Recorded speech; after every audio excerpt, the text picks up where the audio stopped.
Masih bersama saya Rizka Devi dalam Kompas Aceh Sepekan. Saudara Komisi Independen Pemilihan KIP Banda Aceh menerima 1.336 bilik suara untuk logistik pemilihan kepala daerah atau pilkada serentak November mendatang. 1.336 bilik suara tersebut diperuntukkan untuk 335 tempat pemungutan suara yang tersebar di 90 desa dalam wilayah Banda Aceh. Namun jumlah bilik suara yang datang masih kurang 4 bilik suara karena adanya penambahan TPS. Selain itu, juga terdapat bilik suara yang rusak saat dilakukan pengecekan oleh tim dari KIP Kota Banda Aceh dan Panwasli. Nantinya setelah dilaporkan akan diganti dengan yang baru.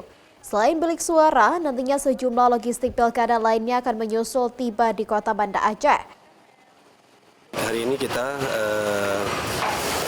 sudah sampai logistik jenis bilik suara yang hari ini sampai ke gudang logistik kita itu berjumlah 1.336 yang mana 1.336 itu dari 335 TPS yang ada di Kota Banda Aceh, yang tersebar di Kota Banda Aceh.